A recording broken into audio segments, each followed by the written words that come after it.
belle chanson des Doors et de Jim Morrison. This is the end, my friend. Magnifique. Alors, est-ce qu'on est enfin ou on est au début? Eh oui, il s'est passé beaucoup de choses. On en parlait, vous vous rappelez, le 14 mai, je crois qu'on était parmi les premiers, en tout cas, dans les médias, à raconter, je vous ai raconté, il y a donc 6 jours, ce qui se passait, effectivement, ce qui s'est passé entre le FBI, la CIA, dans le Oval Office d'Obama, dans ces jours de janvier 2017, avant que Donald Trump ne prenne véritablement le pouvoir. Il s'est passé beaucoup de choses, et il continue de se passer beaucoup de choses. On va en parler avec quelqu'un qui a fait aussi une magistrale synthèse 2 jours plus tard. C'est Charles Gave, qui est financier, qui est écrivain, qui est essayiste et qui préside l'Institut, le think tank, l'Institut des libertés. Et Charles Gave, vous avez carrément parlé de tentative de coup d'État. Ben oui, c'est un peu ce qui s'est passé, puisque on essaye d'empêcher un homme qui a été élu légalement d'exercer les pouvoirs en lui mettant des bâtons dans les roues pendant les années qui ont suivi, comme chacun a pu le voir. Donc oui, il y a eu une tentative de coup d'État aux États-Unis, je crois que ça, c'est complètement indiscutable.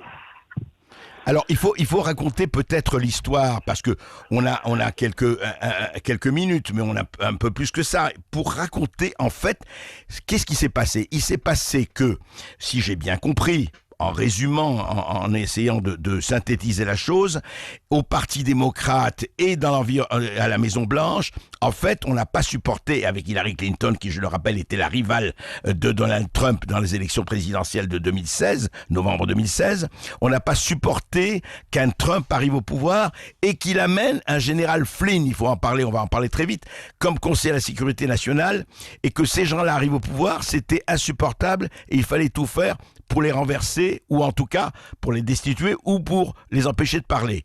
C'est bien ça, Charles Gave? C'est exactement ça. C'est-à-dire que je crois que la majorité démocrate qui avait été au pouvoir pendant 8 ans avait commis un certain nombre de crimes qui vont maintenant apparaître les uns après les autres.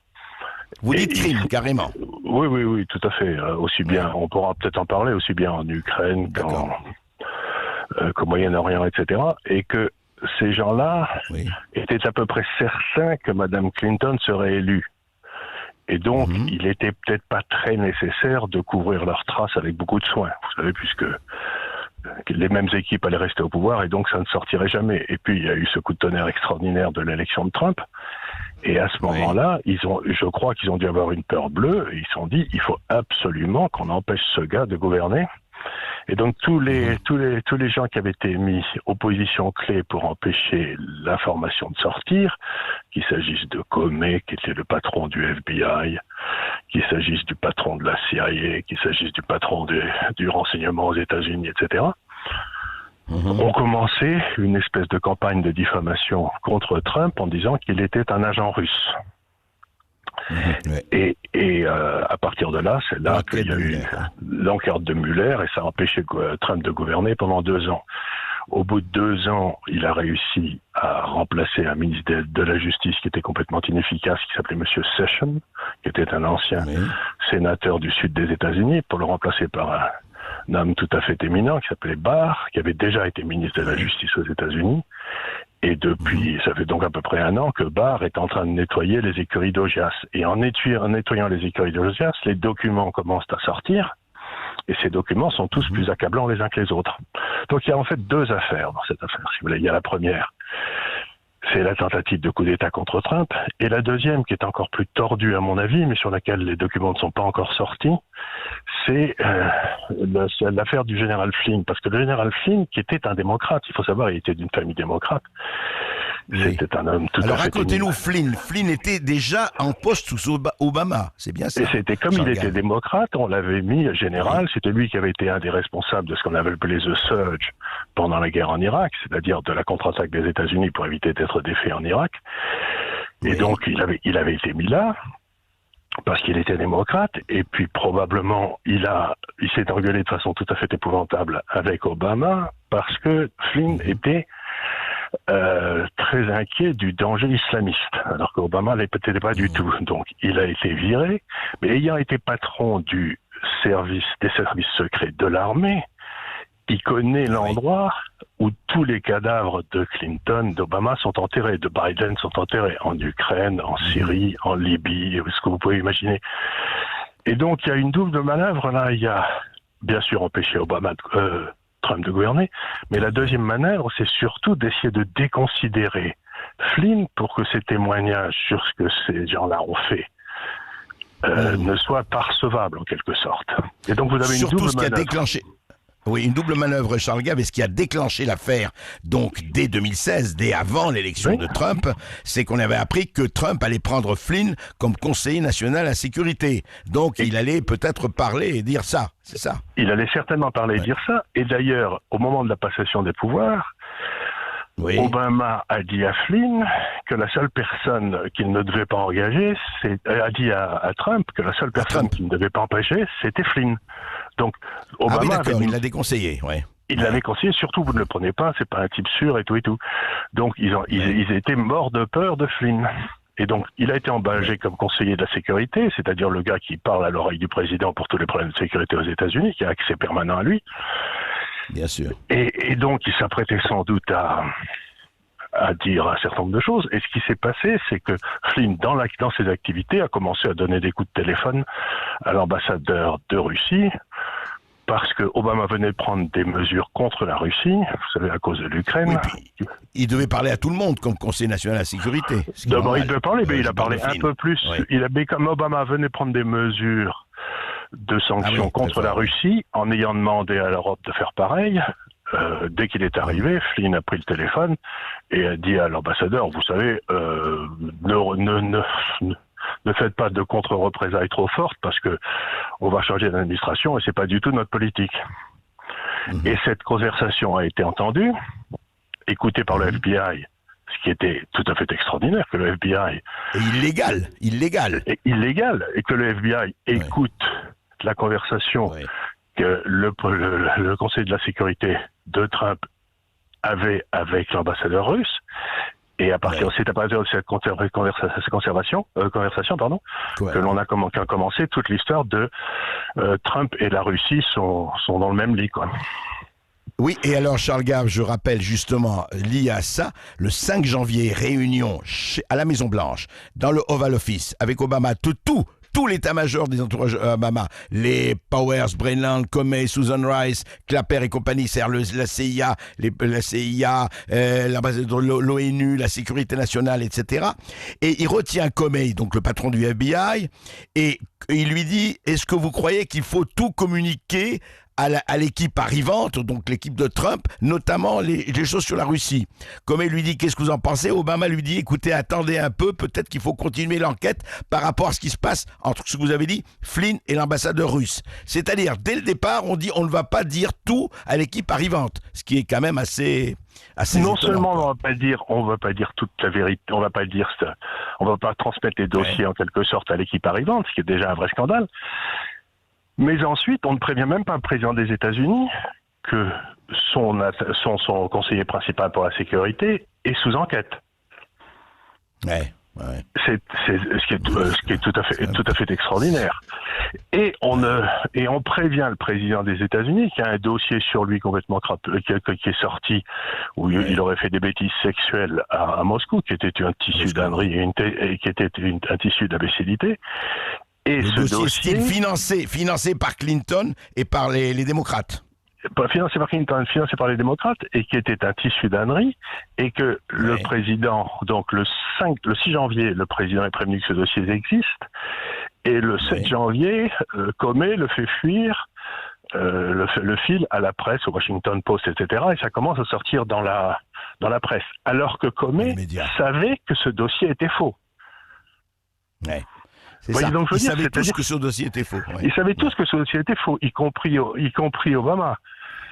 Donc, ils se servent d'un dossier dont ils savent qu'il est pourri pour discréditer Trump, et c'est de là que part. Ensuite, ils envoient 2 agents le 24 janvier chez Flynn pour discuter gentiment. il téléphone à Flynn en disant on aimerait vous connaître parce que maintenant qu'on va travailler ensemble, parce que c'était le FBI, donc on aimerait vous parler et tout. Les deux types arrivent, posent des questions à Flynn sur ses conversations avec l'ambassadeur russe. Flynn leur dit qu'il ne se souvient pas, ce qui est quand même la moindre des choses, parce qu'ils n'avaient pas posé des questions. Et dans les jours qui suivent, Flynn est attaqué parce qu'il a refusé de répondre aux attaques du FBI. Alors que cette enquête, cette visite était complètement illégale, qu'on lui a pas donné ses droits, vous savez, normalement, qu'il n'était pas accompagné d'un avocat.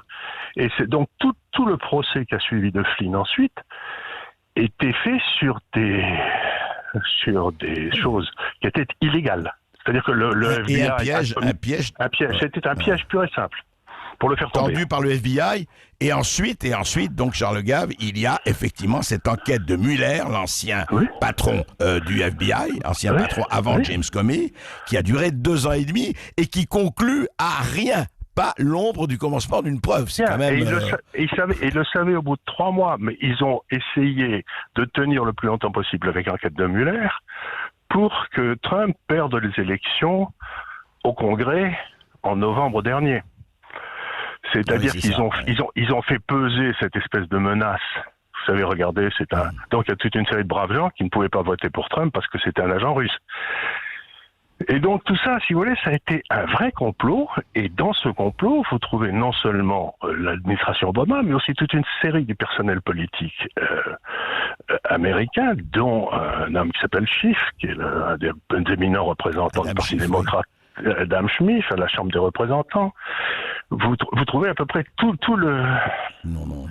Tout le gratin démocrate. Donc, il s'agissait d'une tentative de garder le pouvoir par des gens, et c'est ce qu'on appelle quelque part, vous savez, l'état profond. Oui, et d'où effectivement la tentative destitution. Et il faut rappeler, pendant tout ce temps-là, ça a duré 2 ans et demi, 3 ans. C'est-à-dire, imaginez un président de la République, que ce soit Macron, Hollande, Sarkozy, qui ont eu des attaques et qui ont des attaques, mais du matin au soir, toute la presse, la radio et la télévision, disons à 90%, sauf 2 ou 3 exceptions, qui le traitent de comploteur, qui le traitent d'agent russe, qui le traitent de valet de Poutine, qui le traitent tout ça et qui disent il faut qu'il soit impeach, destitué. Il faut qu'il soit impeach, mais alors le plus extraordinaire, c'est qu'il y a des documents qui viennent de sortir que je trouve tout à fait amusants. C'est que le chef de la CIA, le chef de service secret en renseignement, Monsieur Schiff, Adam Smith Schiff, etc., chaque fois qu'ils étaient interrogés par une chaîne, ils disaient nous avons les preuves objectives que Monsieur Trump a eu des contacts avec la Russie. Donc ils avaient des preuves que c'était un traître. Ils n'arrêtaient pas de le dire en public. Mais quand ils ont été interviewés en secret, sous serment par le Congrès, à ce moment-là, à chaque fois, ils ont dit nous n'avons aucune preuve. Donc les gars disaient au public on a toutes les preuves, et puis parce que quand vous mentez sous serment devant le Congrès aux États-Unis, c'est la prison à vie. Hein. Vous sortez plus de tôle. Donc vous aviez ces gars qui mentaient comme des arracheurs de dents, et qui sont maintenant qui sont stipendiés, si j'ose dire, par toutes les grandes chaînes du style CNN, etc. Ils sont tous conseillers spéciaux auprès de ces chaînes-là. En plus. Donc vous avez une complicité des chaînes incroyable. Ouais. Restez avec nous, on va continuer, c'est passionnant, après cette petite pause, à tout de suite. Alors, effectivement, je vous dis, c'est la matière, c'est quand même assez hallucinant, c'est la matière de plusieurs films qui vont sortir d'ici quelques années. Charles Gave, on démonte un peu la mécanique, mais qui est quand même tout à fait hallucinatoire, on pourrait dire. Et les choses sont en train de sortir, les documents sont déclassifiés. Qu'est-ce qui peut arriver maintenant ? Qu'est-ce qui peut et va arriver maintenant ? Alors, il faut mettre un petit peu planter un peu le décor. Vous avez le ministre de la Justice, Monsieur Barr, qui a pris un procureur tout à fait respecté aux États-Unis, qui s'appelle Monsieur Durham, qui est chargé de mener l'enquête. Parce que Barr étant un nommé politique, en quelque sorte, il voulait pas qu'on dise que c'était qu'il cherchait à détruire. Donc c'est Monsieur Durham. Ce Monsieur Durham travaille sur le dossier depuis un certain nombre de mois, ça fait à peu près 1 an, et à ce dossier, aussi curieux que ça paraisse, vous trouvez beaucoup de services secrets étrangers mêlés, c'est-à-dire qu'il y a les services secrets anglais qui ont l'air d'être dans le complot jusqu'au cou, australien également, italien, ça apparaît aussi plausible. Donc ça a été vraiment une espèce de conjuration des services secrets menée par la CIA pour faire tomber M. Trump. Alors, et le FBI à l'intérieur. Et le FBI à l'intérieur, qui lui était le service de politique intérieure. Donc maintenant, qu'est-ce qui peut se passer? Logiquement, s'il y a eu crime, et je crois qu'il y a de plus en plus évidence qu'il y a eu crime, il y a un certain nombre de personnes qui vont se retrouver devant les tribunaux et qui vont aller en tôle. Et la question essentielle, c'est est-ce que Obama et Biden, le président et le vice-président, qui sont tous les deux mouillés jusqu'au cou, surtout Biden d'ailleurs, qui a demandé d'avoir des écoutes sur le général Flynn, ce qui est très étonnant. Qu'est-ce qu'il en avait à foutre? Mais il s'intéressait beaucoup à l'Ukraine, M. Biden. On va en parler. Je vous réserve un petit cadeau, Charles Gave, mais allez-y. Oui. Et donc, si ces gens-là, le problème, c'est que traîner devant les tribunaux un ex-président des États-Unis ou un ex-vice-président, ça s'est déjà passé pour le vice-président avec Nixon, dont le vice-président avait été en tôle pour corruption avant l'affaire du Watergate. Mais ça sera un énorme scandale avec toutes les répercussions politiques, parce qu'on va dire que c'est du racisme, vous savez, parce qu'Obama était noir ou j'en sais rien. Donc, j'imagine qu'il y a un certain nombre de gens qui vont dire bon, écoutez, on sait qu'ils sont coupables, mais passons l'éponge. Passons l'éponge. Mais Charles Gave, sur ces deux-là, mais sur les autres, je pense pas. Allez-y. Oui. Sur les autres, sur les anciens du FBI, de la CIA, de la justice, ceux-là, ils risquent de tomber. Ils risquent de tomber. Mais alors le problème, c'est que s'ils tombent en disant que c'est Obama qui leur a donné l'ordre pour essayer de sauver leur peau, alors à ce moment-là, ça sera difficile d'exonérer Obama. Il faut qu'il tombe en se taisant. Vous savez, aux États-Unis, vous avez ce qu'on appelle le plea bargain, c'est-à-dire que le juge d'instruction vient vous voir et vous dit écoutez, si vous dénoncez le gars au-dessus de vous, à la place de faire 30 ans de tôle, vous en faites 3 ans. Oui, c'est ça. Et donc, certains l'utiliseront. Mais justement, Charles Gave, je vous ai réservé, quand je l'ai dit, pour la bonne bouche. On parle de Joe Biden, vous avez parlé de Joe Biden, alors vice-président, qui a ordonné les écoutes du général Flynn. Joe Biden, qui est actuellement, il faut le rappeler, le candidat démocrate à la présidence des États-Unis, puisque les élections auront lieu en novembre.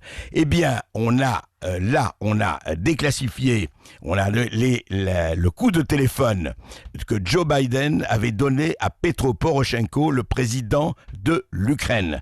Je rappelle que le fils de Joe Biden, Hunter Biden, avait été accusé d'avoir un poste dans une grande firme pétrolière ukrainienne à $50,000 par mois, je ne parle pas de la Chine, et que ça avait fait quand même déjà un gros scandale. Eh bien, Biden avait demandé l'éviction, lui Biden aux États-Unis, vice-président, l'éviction du procureur général qui enquêtait sur l'histoire de Biden. Et voici, très rapidement, voici un extrait qu'on traduira de la conversation de Joe Biden, ancien vice-président, actuel candidat démocrate à la présidence des États-Unis, avec l'ancien président ukrainien, Petro Poroshenko. Écoutez. Hey, Mr. President, Joe Biden, how are you? Very well indeed. As usual when I hear your voice.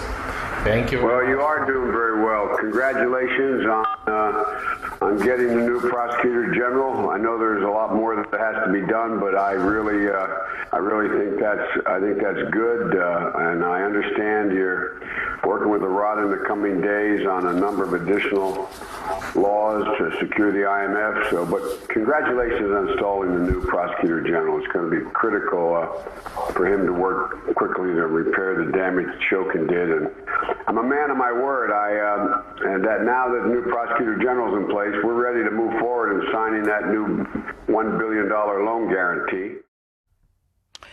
Voilà. Et ça, c'est pas fabuleux. Ça vaut pas tous les témoignages. Voilà ce qu'il lui dit. Merci, Monsieur le Président, d'avoir viré Shokin. Shokin, c'était le procureur général ukrainien qui enquêtait sur son fils Hunter Biden. Voilà, vous avez mis un nouveau procureur général, bravo. Eh bien, maintenant, je suis un homme de parole et vous allez recevoir le $1 milliard que les États-Unis vous ont promis de prêt, mais Attention, milliards de dollars, c'est pas de la poche de Biden, hein, c'est le contribuable américain. Eh bien, écoutez, maintenant que vous avez changé de procureur général, et maintenant que vous êtes débarrassé de ce crétin, de ce salaud qui osait enquêter sur mon fils, eh bien, le milliard de dollars, vous allez l'avoir. Charles Gave, ça s'appelle quoi, ça? Dites-moi. Ça s'appelle de la corruption. Et en principe, si vous voulez, dans des temps anciens, les rois de France vous envoyaient dans un fort où je vous maintenais très longtemps, et dans des temps encore plus anciens où vous exécutez place de grève, quoi. Donc, il n'y a pas de crime plus horrible que celui de la corruption et de la concussion, parce que c'est de la concussion. Monsieur Biden cherchait à s'enrichir. Oui. Mais dites-moi, il peut rester comme ça, candidat à la présidence, quelque chose comme ça. Je crois que la manœuvre des démocrates, si j'ai bien compris, ce ne sont que des supputations, bien sûr, c'était de mettre Biden, qui en plus est en train de devenir gâteux, il a la maladie d'Alzheimer, donc, et puis de dire quelque part en août, au moment de là où la convention démocrate s'est réunie, que ben non, il peut pas pour des raisons de santé, et on aurait sorti Michelle Obama du tiroir en disant regardez, on va mettre Obama, comme ça on va se retrouver dans les années Obama, ce qui était quand même beaucoup mieux. Mais il est évident que si Obama va en tôle, ou s'il risque d'aller en tôle, la manœuvre risque d'être un peu difficile à exécuter, quoi, parce qu'elle pourra pas dire vous voyez ce que je veux dire, moi. Il y avait une manœuvre pour mettre une espèce d'homme de paille et pour que dans le fond le candidat désigné par le Parti démocrate le soit par les autorités du Parti démocrate, c'est ça. Qui sont toutes ces équipes de Clinton, quoi. On appelle ça aux États-Unis la machine Clinton. Ouais, d'accord. Et donc, à mon avis, ils vont coller. Mais ce qui va se passer, c'est que Sanders va revenir en tête et en disant, écoutez, c'est moi qui dois être candidat démocrate. C'est pas. Alors, à ce moment-là, ils vont pas être dans la panade. On va suivre tout cela. Merci Charles Gave, merci. Ce n'est que le premier épisode, en tout cas l'un des premiers épisodes. Mais vous voyez, c'est que l'Amérique ne nous doute ça jamais quand il s'agit de faire de la grande politique fiction. Ils sont quand même pas mal. Hollywood n'a qu'à bien se tenir chez eux.